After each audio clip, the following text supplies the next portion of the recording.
ñu dalal sunu gan tey ñu fas yéene waxtaanee wàllu njàngum université yeeg rëq-rëq yi ca am sunu gan kon di docteur Sokhna Diagne Ndiaye salaamaaleykum. waaleykum salaam. nga bokk ci fondation UCAD di fondation bi taxaw ngir mën a jëmmal ak taxawu université Cheikh Anta Diop bu Ndakaaru ndax yéen dafa am lu ngeen nas maanaam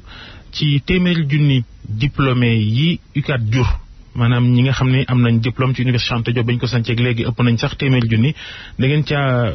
bëgg a dajale lu ngeen mën ngir taxaw université bi yëf yi weeru décembre ngeen koy tàmbale nu ngeen ko bëgg a nasee ak lu ngeen ci fas yéene. salaamaaleykum Babacar ñu ngi leen di nuyu effectivement université Cheikh Anta Diop dafay waaj benn événement bu mag plus particulièrement fondation université Cheikh Anta Diop événement bi nag ñu ngi ko tuddee ci wolof dellu si nañu ndaxte ni nga ko waxee léegi université Cheikh Anta Diop ñi muy formé ci ay diplômé ëpp nañu téeméeri junni maanaam ñi jàng ba fa am lijaasa may fàttali rek ne 1950 ba léegi. waaw 1950 ba léegi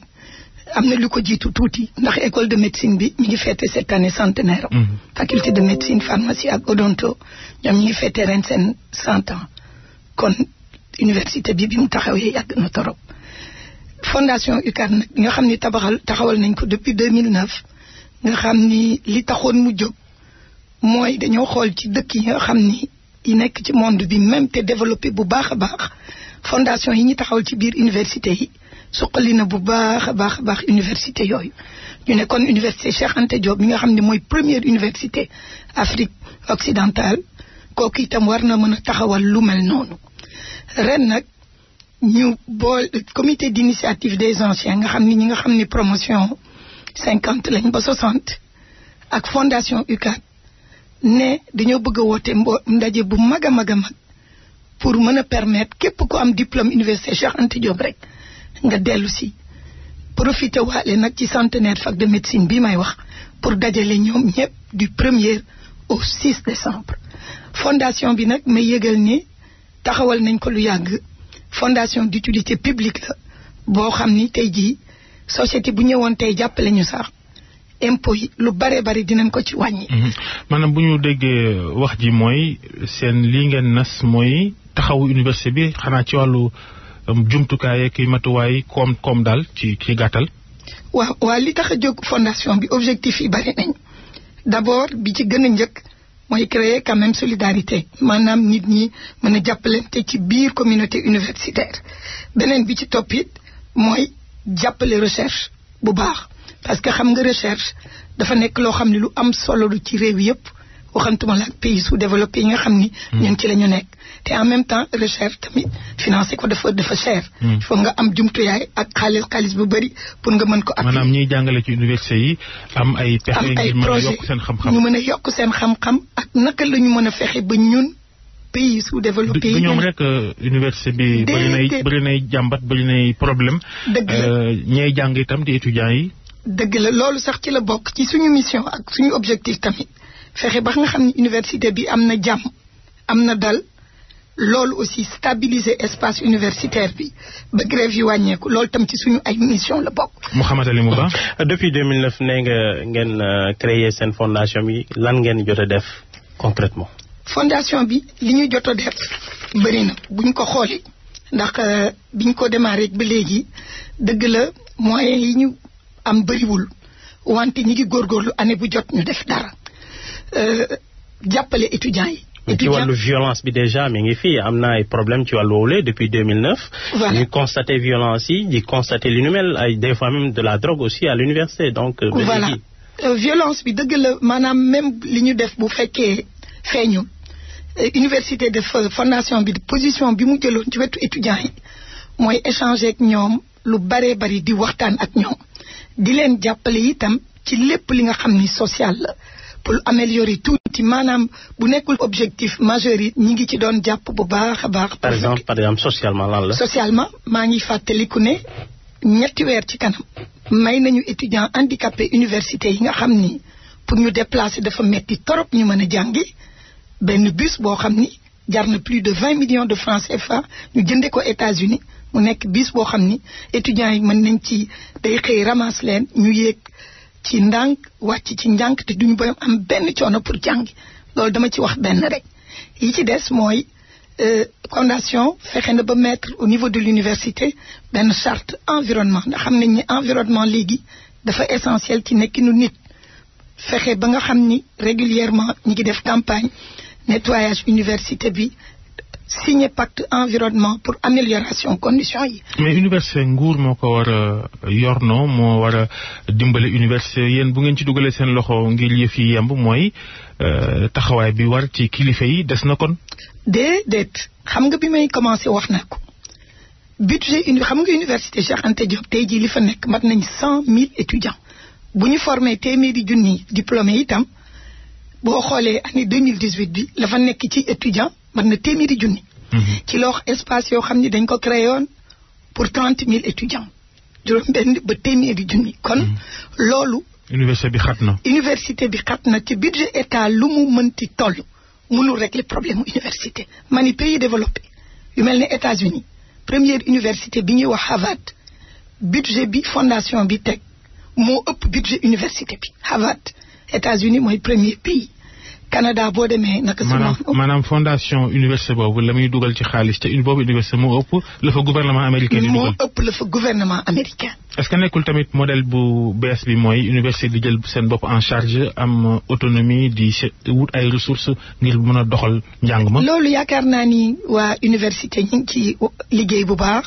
état du Sénégal mi ngi ci liggéey bu baax parce que fi ñu toll nii wóor na ñëpp ni budget alloué ci enseignement mënul suffire pour doxal lépp li nga xam ni soxla nañ ko et plus particulièrement université Cheikh. fondation bi nag la mën a lever ay fonds day woo ñi fa jaar waxtaan ak ñoom pour ñooñu indi xaalis wala da ngeen di gis ay entreprises ça va être quoi concrètement. voilà concrètement dellu si bi mooy d'abord retrouvailles boo génnee fenn juróom fukki at wax naa leen suñu comité d'initiative mag ñi fi nekk ñu bëgg a dellu si promotion 50 ba 60 kon ñoom xaw nañu jëm mag léegi alhamdulilah yàlla na leen fi yàlla bàyyi ba ci kanam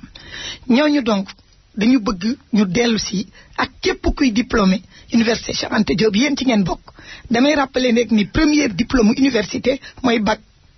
xam nga Sénégal bu ñu ne képp ku am bac Sénégal dellu sil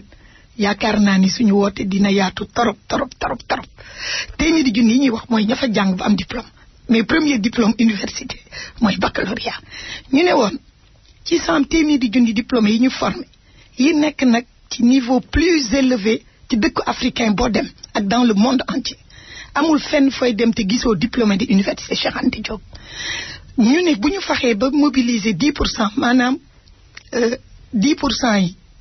ci téeméeri junni nit yooyu ñuy dellu si année bu jot boo wala ñu def ko par promotion ñu ne promotion bi année bu jot ñooy dellu si ñu fexe ba 10% yooyu année bu jot ku ne mën ñoo jox 7500 ba 8000 par weer ci diplômé yooyu nga xam ne ñi ngi ci niveau plus élevé université fondation bi dina mën at mu jot mu dajale lu mu bon 1 milliard teg ko may fàttali rek. baax na waaye gàtt na itam. waaw université Cheikh Anta Diop li mu am jafe na ngay dem ci université am ko. ñetti président en exercice en même temps ñëpp génne université le président Patrick Talon du Bénin université Cheikh Anta Diop la génne Ibrahima Boubacar Keïta kontaan na trop ci événement bi seeti nañ ko ba Mali mu am kontaan te bëgg pour dellu si université. lu mu ci wax le président Macky Sall itam fii la génne kontaan na trop ci initiative bi kon chance bi université am ñetti président en même temps ñëpp génne fii te ñoom ñëpp ñu nekk ci pouvoir bi loolu yombul bëriwul ñu bëggoon nag ñun ñu capitaliser ci loolu yëpp capitaliser ci bachelier bi capitaliser ci ñi diplômé yi capitaliser ci président yi capitaliser ci ministre yu bari bu ñu dem Niger tey am na benn ministre boo xam ne moo fa yore benn commission mi ngi mobiliser Mali am na Côte d'Ivoire noonu Burkina noonu dëkk bu ñu dem rek sortant université Cheikh Anta Diop yi ña nga fa daal ni ñoom danañ booloo pour ñëw ci bokk ci ñi nga xam ni fas yéene nañoo suqali université. université bi nee nga formé na luy tolloog téeméeri junni ci ay doomu aadama yu fa génne ak diplôme waaye université ba woon seen i tàng yéen ndax yaa ngi def sa thèse doctorat pharmacie en 1984 melokaan week qualité njàng mi ci université bi delluwul gannaaw as lëfa. université bi Babacar soo fa delloo ba xam la fa xew da ngay gis ni lu ëpp lu bare fa yokk li fa am léegi. di musu fa am. xam nga ni université bi ci maanaam jàngu xam-xam gëstu ba génnee ay thèse yoo xam ni yu wóor la nga xam ni recherche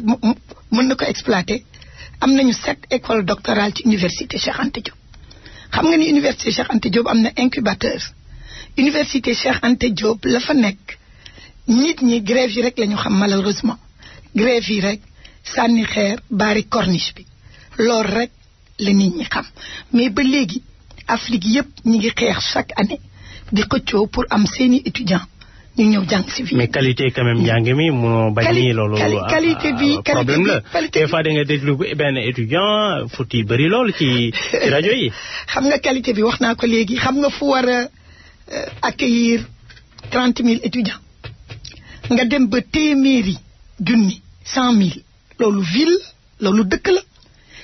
te classe yi xëy na tabax nañu naam yokk nañu infrastructure du ñu am place léeg-léeg ci suuf la ñu toog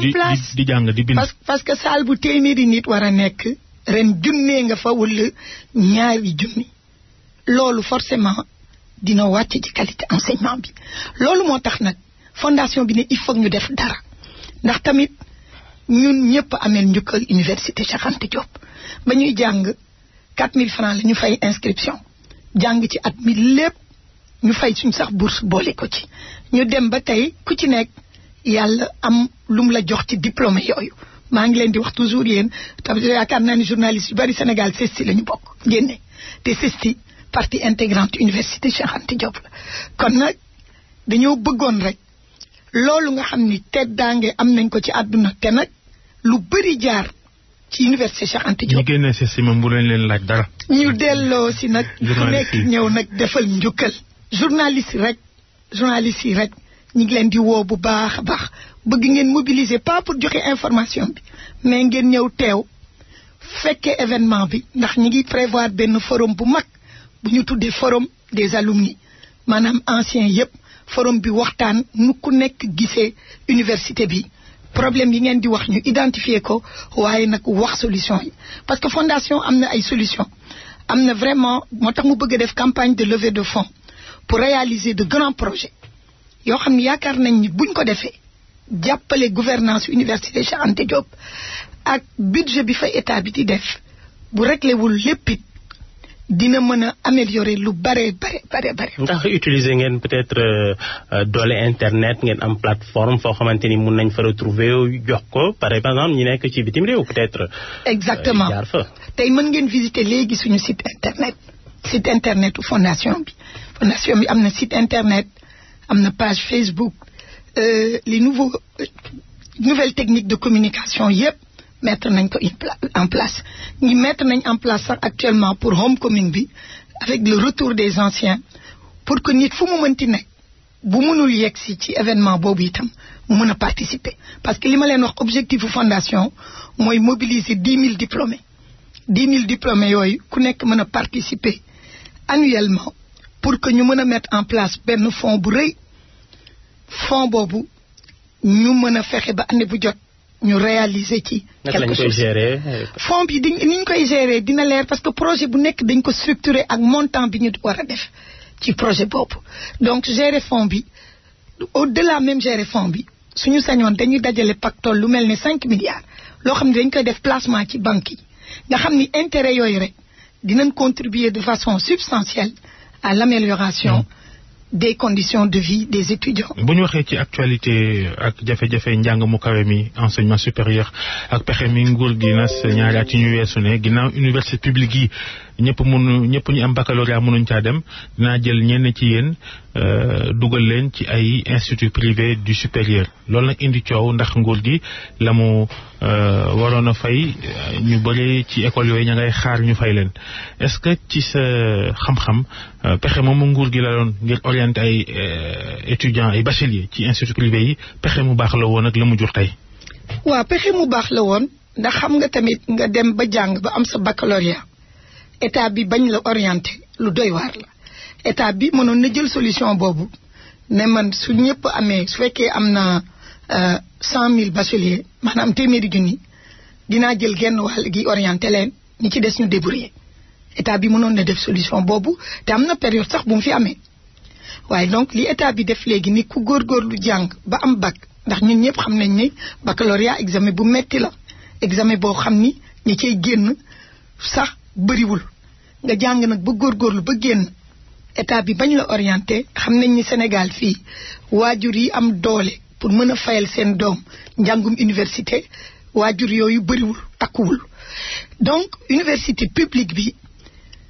dafa war a mën a fonctionner à côté université privée bi je pense que loolu moo tax état bi jëloon engagement ni ku am bac rek dinañ fexe ba. est-ce que état bi tam warul def lu mu àttan. waaw loolu nag moom question bu xaw a doy waar la Babacar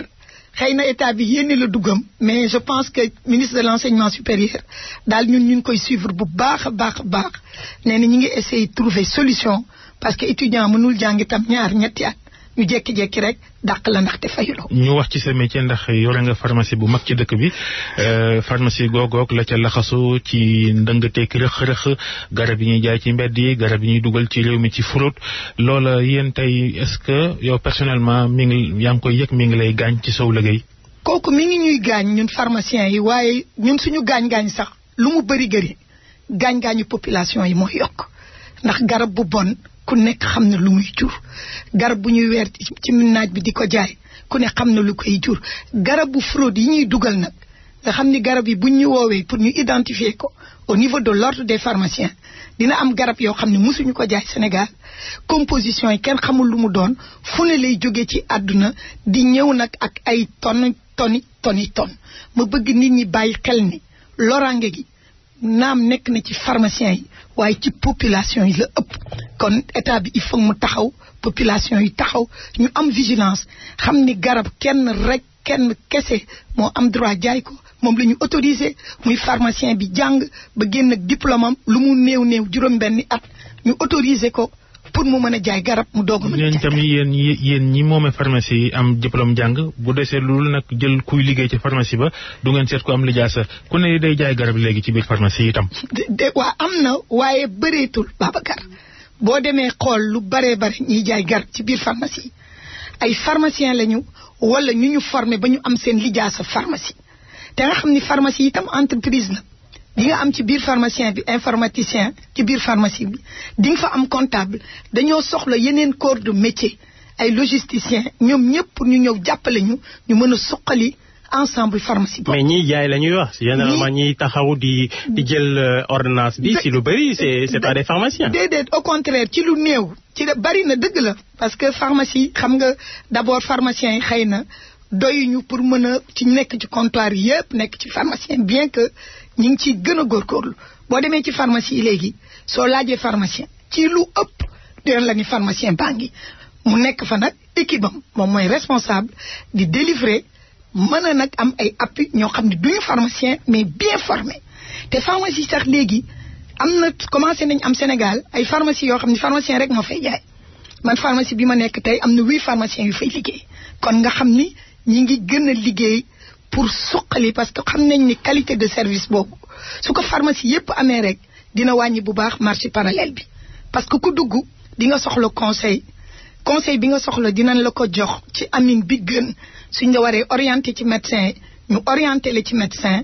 jël en charge dimbali la expliquer la nga mën a dem ci médecin. jërëjëf voilà mi ngi noonu docteur Sokhna Diagne Ndiaye pharmacienne waaye bokk ci fondation UCAD fondation Université Cheikh Anta Diop bu Dakar yéen a ngi nas woote ñëpp ñi nga xam ni ñoo am diplôme ci université bi ñu jàppale université bi ut koom taxawul leen jàppale nguur gi ci lam cay dugal ak ñoom seen xew bi sax décembre lay am jërëjëf yéen doog jàmm ba beneen. yéen doog jàmm Babacar jërëjëf. jërëjëf docteur.